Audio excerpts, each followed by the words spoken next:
ये क्लास में इंशाल्लाह हम inter second year radio activity का कॉन्सेप्ट देखेंगे हम 12th क्लास का। सपोज़ देखो अपने पास बहुत से एलिमेंट्स ऐसे होते हैं जो पीरियोडिक क्लासिफिकेशन के आखिरी एलिमेंट्स वो अनस्टेबल होते हैं। सपोज़ आपके पास ये यूरेनियम एलिमेंट रखे आप, यूरेनियम 92 टू 35, तो ये जो है अनस्टेबल होता है, इसमें से रेडिएशंस निकलते हैं, रेडिएशंस और एनर्जी याद रख लेना। निकल के क्या होता है, इसमें से रेडिएशंस निकलते रहते हैं। कब तक निकलते रहते हैं? जब तक ये स्टेबल नहीं हुआ निकलते रहते हैं इसमें से। मिसाल के तौर पे रेडिएशंस का यहाँ पे एग्जांपल देखिए आप, यूरेनियम है ना, ये क्या है, थोरियम चेंज हुआ था 90 में, है ना। ये इक्वेशन बताने की जरूरत नहीं, खाली मैं समझा रहा हूँ। उसमें से हीलियम न्यूक्लियस निकलता है। हीलियम को क्या बोलते हैं? Alpha particle. तो कभी अल्फ़ा पार्टिकल्स निकलते हैं, कभी बीटा पार्टिकल्स। बीटा पार्टिकल क्या है? पार्टिकल किसको बोलते हैं? इलेक्ट्रॉन को बोलते हैं। जैसा यहाँ पे एग्जाम्पल है देखिए, तो ये बीटा पार्टिकल, यहाँ पे क्या है? Gamma particle. गामा पार्टिकल क्या था? इलेक्ट्रोमैग्नेटिक रेडिएशन आता। तो कभी अल्फ़ा बीटा गामा रेस निकलते हैं। क्या है? अनस्टेबल न्यूक्लियस में से, अनस्टेबल न्यूक्लियस में से क्या होता? रेडिएशंस और एनर्जी एमिट होता, और उसके बाद जो है ये क्या होगा, इसमें इसमें से एनर्जी भी निकलेंगी। तो ये प्रोसेस को बोलते हैं हम रेडियो एक्टिविटी। कब तक होगा ये? जब तक जो है न्यूक्लियस स्टेबल ना हो जाए, ठीक है। अब दूसरी चीज़ है रेडियो एक्टिव डीके, है ना। इसका law of radioactive decay पढ़ेंगे हम। Law of radioactive decay कैसा रहता है देखिए, सपोज हमारे पास समझो थोड़े एलिमेंट्स है ना। अब आसान है ये बहुत, अगर समझो एन मतलब नंबर ऑफ, हाँ एलिमेंट समझे, नंबर ऑफ आइटम्स या नंबर ऑफ न्यूक्लियाई, है ना। अगर कम न्यूक्लियाई है तो कम रेडिएशन होगा, ज़ाहिरी बात है ना। अगर ज़्यादा न्यूक्लियाइज रहेंगे तो ज़्यादा रेडिएशंस होंगे, है ना। क्योंकि सपोज हर में से रेडिएशन नहीं कर रहा, तो जितने ज़्यादा एलिमेंट्स रहेंगे उतने ज़्यादा, है ना, रेडिएशन होंगे। तो रेट ऑफ डीके बोलते हैं। डीके क्यों बोल रहे हैं? ये कम होते जा रहा है। यूरेनियम 92 जाके ये 90 हो गया, डीके का मतलब उसकी वैल्यू कम होते जा रही है बोले सा। तो क्या बोलेंगे हम? रेट ऑफ डीके बोलते हैं of element. Suppose number of element suppose N है, तो रेट किसे बताते हैं? डिफ्रेंशिएट करते हैं उसको डी बाई डी टी। किसको डिफ्रेंशिएट कर रहे हैं अपन? नंबर ऑफ न्यूक्लियस एन को।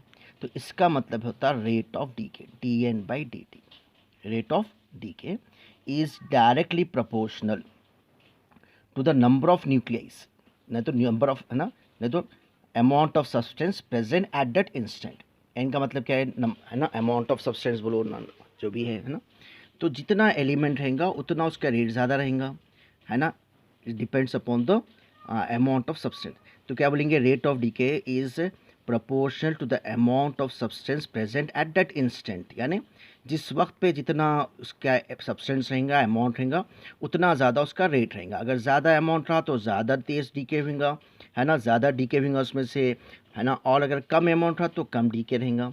तो उसका से क्या बोलेंगे? The rate of decay. Rate किसको बोलते हैं? Differentiation with respect to time. किसको डिफ्रेंशिएट कर रहे हैं हम? Amount of the substance is directly proportional to the substance present at that instant बोलेंगे, ठीक है ना अभी। तो ये हो गया रेट ऑफ डीके। अब इसको देखिए, एक प्रैक्टिकल देखिए आप कैसा करेंगे हम। इसको मैं समझा रहा हूँ, देखो रेडियो एक्टिविटी किसको बोलेंगे?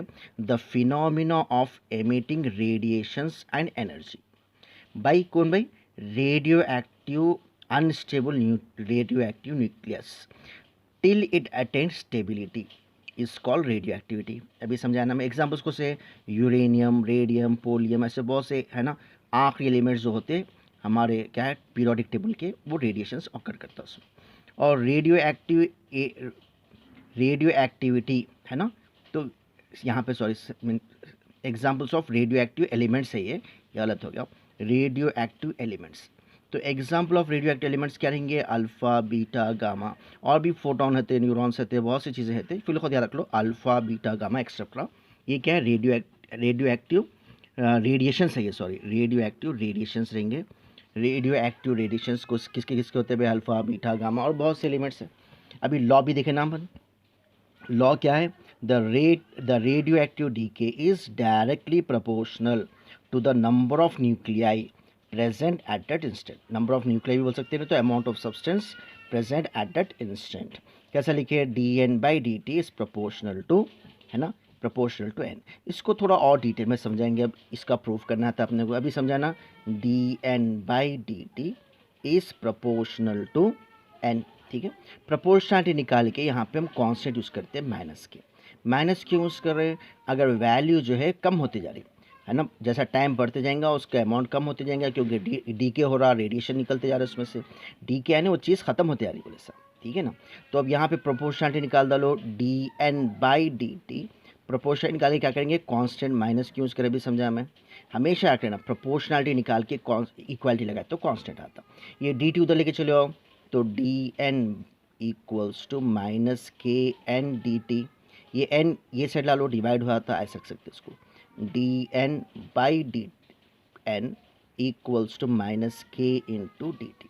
अब मेथड याद है ना, कभी भी डी एन डी टी जो है ना, ये डिफ्रेंशिएशन के है ना, वे है ना डिफरेंशियल कोएफिशिएंट्स बोलते हैं। इसको निकालने के लिए क्या करना पड़ता है, दो साइड इंटीग्रेशन करना पड़ता है। तो इंटीग्रेशन का थोड़ा कॉन्सेप्ट जो जरूरत पड़ती है मैं समझाता हूँ, खाली इतना रख लो, इंटीग्रेटिंग बोथ साइड्स। तो यहाँ पे ऐसा डालेंगे इंटीग्रेशन ऑफ, इसको ऐसा सकते हैं 1/n D N equals to minus K, बाहर डाला है कॉन्स्टेंट है, इंटीग्रेशन यहाँ पे करना, इंटीग्रेशन ई टी, अंदर कुछ भी नहीं ना, वन समझना। तो इंटीग्रेशन ऑफ 1/x रहता है, इंटर सेकेंड में आप लोग पढ़े ना इंटीग्रेशन ऑफ 1/x होता है log x, और दूसरी चीज़ क्या होता है, इंटीग्रेशन ऑफ 1 होता है x। दूसरी चीज़ क्या है यहाँ पे, कैसे लगेंगे देखो, यहाँ पे ऐसे दरों में n0 to n0, sorry n0 to n, n0 का मतलब क्या है, शुरू में जितने थे है ना, स्टार्टिंग में जितने थे एलिमेंट्स उसको n0 से बताएंगे हम, है ना। और टाइम t हो गया समझो, है ना, यानी पहले जितना था शुरू में ये एलिमेंट है ना, इसका सब्सटेंस जितना था उसको n0 से बताएंगे। आफ्टर टाइम t देख रहे हैं हम, आफ्टर टाइम t तो कैसे भी थोड़ा कम हो जाएगा, तो टाइम t का जो बच जाएंगे उसको बता रहे हैं हम n से। तो इसको ऐसा पढ़ना है, इसको डेफिनेट इंटीग्रेशन से बोलते हैं n0 टू n, यानी पहले शुरू में जो है सब्सटेंस था उसमें नंबर ऑफ न्यूक्लियाई n0 थे, और टाइम t के बाद क्या हो गया, n हो गया। वैसे टाइम को क्या बताएंगे हम, 0 टू t बताएंगे। यहाँ डी टी है ना, डी टी मतलब टाइम बताया, यहाँ पे n का मतलब क्या है, नंबर ऑफ न्यूक्लियर। अब इंटीग्रेशन ऑफ 1/x अभी समझाना मैं, log x तो ये हो जाता है log n, लेकिन ये लिमिट्स क्या करना, हम इंटीग्रेट के बाद ऐसा ब्रैकेट डालना, यहाँ पे लिखना n0 n0, ठीक है, इक्वल्स टू माइनस के इंटू इंटीग्रेशन ऑफ 1 क्या होता है समझाना मैं, इंटीग्रेशन ऑफ 1 होता है x, लेकिन यहाँ पे t है ना, इसलिए t हो जाता है, ये t हो गया 0 टू t, ठीक है। अब ये अपर लिमिट माइनस लोअर लिमिट बोलते हैं, अपर लिमिट का मतलब n की जगह पे n0 लिख डालो, सॉरी n है ना यहाँ पे, अपर लिमिट यानी n की जगह पे n लिख n ही चाहिएगा, log n minus lower limit यानी n0 लिख डालो, log n0 equals to minus के इंटू, वैसे यहाँ पे अपर लिमिट यानी t की जगह t माइनस लोअर लिमिट यानी 0। अब एक फॉर्मूला है अपने पास, log a minus log b, तो log a minus log b होता है log of a by b, तो ये हो जाएगा log of n divided by n0 equals to minus K T. अब एक log का डेफिनेशन था, और से देखिए, log n to the base e equals to suppose x है, तो ये log निकाले तो यहाँ पे n बचता, ये डेफिनेशन ऑफ log बोलते हैं, log निकाल डालो n बचता, ये e इधर जाके इसका बेस होता है e पावर x, कैसा बोलो, ये log यहाँ पे e रहता है हमेशा, ये log निकाल डालो क्या बचता है यहाँ पे n by n0 equals to, ये e उधर चले आता, इसका बेस होता है e power minus K T, last अब ये n0 उधर लेके चलो, तो ये हो जाएगा n equals to n0 into E power minus K T. तो ये जो प्रूफ रहा ना, इसमें एक चीज़ समझना है अपने को, वो क्या समझना है, देखो क्या है, n equals to n0 into E power minus K T, n0 तो कांस्टेंट रहता है ना। अब ये जो e है इसको बोलते हैं एक्सपोनेंशियल, क्या बोलते हैं इसको, एक्सपोनेंशियल। तो rate of decay is exponential के प्रूफ करे पर, रेट ऑफ डीके इज, है ना, तो डी के किस पे डिपेंड करता है, एक्सपोनेंशियल फॉर्म में चेंज होता है, एक्सपोनेंशियल फॉर्म में चेंज होता है, E power minus K T का मतलब क्या है, एक्सपोनेंशियल में चेंज होता है ना।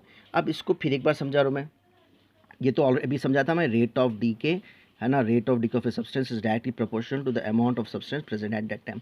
प्रोपोर्शनलिटी निकाल के इक्वल जब लगाए तो कांस्टेंट लगाते, माइनस क्यों लगा रहे कांस्टेंट के साथ, क्योंकि डीके हो रहा, कम हो रहा, ये डी टी इधर लेके चलो, एन इधर ला लो, यहाँ पे डिवाइड हो गया, है ना। अब ये डी एन डी टी निकालने के लिए क्या करते, इंटीग्रेटिंग बोथ साइड्स करते। अब जब इंटीग्रेट करें तो इसकी लिमिट्स क्या लिखेंगे, लोअर लिमिट क्या लिखेंगे हम, शुरू में कितना था उसको बोलते हैं n0 सब्सटेंस, टाइम t के बाद कितना होगा उसको n बोलेंगे। वैसे यहाँ पे शुरू में टाइम 0 लेते, टाइम फिर ऊपर अपर लिमिट लेते t। अब इंटीग्रेशन ऑफ 1/x होता है log x, तो ये हो जाएगा log n, है ना, इसके लिमिट्स यहाँ पे डालना। इंटीग्रेशन ऑफ 1 होता है t, अपर लिमिट माइनस लोअर लिमिट, यहाँ पे भी अपर limit minus lower limit, upper limit यानी n के पे नहीं है, लोअर लिमिट यानी n के पे n0। अब log a minus log b होता है log a बाई b। अब ये डेफिनेशन ऑफ लॉग इसका, तो लॉग निकल के ये जाके इसका बेस होता, ठीक है, ये नॉट इधर ला लिया, तो एक्सपो है ना, rate of decay is an exponential changes बोल के देखिए। अब इसको फिर यहाँ पे देखो, आप यहाँ पे भी समझा हमें, D N by D T is, sorry यहाँ पे प्रोपोर्शनल का सिंपल है, प्रोपोर्शनल टू एन, प्रोपोर्शनल निकाल के इक्वल लगाए तो कॉन्स्टेंट क्या लगाए माइनस के, है ना, तो ये क्या करेंगे हम डी एन बाई, है ना, ये एन को इधर ला लिया अपन, डी टी को इधर ला लिया, तो D N by N equals to minus K T. अब क्या करें उसके बाद हम यहाँ पे देखिए क्लियर है, तो D N by D T equals to minus K N, है ना। अब इसको क्या करेंगे हम, ये है ना कोफिशिएंट्स, डिफरेंशियल कोफिशिएंट्स निकालने के लिए इंटीग्रेटिंग बोथ साइड्स, तो integration of D N by N equals to integration of 1 यहाँ लोअर लिमिट करेंगे एन नॉट, अपर लिमिट होंगी एन, यहाँ पे lower limit 0, upper limit T. Integration of 1/x log x होता भी समझाना है, इंटीग्रेशन ऑफ 1 होता टी, है ना, लेकिन इसके लिमिट्स क्या लिखते हैं हम यहाँ पे एन नॉट टू एन। तो अब क्या करेंगे, यहाँ पे लिमिट्स क्या है अपने पास 0 to T, upper limit minus lower limit equals to minus के into upper limit minus lower limit, log A minus log B होता है लॉग ए बाई बी। अब ये लॉग निकाला तो ये ई उधर चला जाता है E power minus K T, तो N equals to N not into E power minus K T. इसको क्या बोलेंगे हम, thus radioactivity is exponential in nature. तो ये ध्यान रखिए, व्हाट इज़ रेडियो एक्टिविटी, है ना, रेडियो एक्टिव क्या है, रेडियंस जो निकलते हैं अनस्टेबल एलिमेंट्स में से, और एनर्जी, इसको बोलते हैं। हाँ, उसके बाद क्या है, state the law of radioactivity is directly proportional to the rate of decay is directly proportional to the amount of the substance present at that instant। उसके बाद show that the radioactivity is a exponential in nature. Important question है, इसको practice करिए इंशाल्लाह। Next class में इसका कुछ और कंटिन्यूशन करिए। अगर नोट्स आप समझ के खुद से लिख सकते हैं ठीक है, वरना ये नोट्स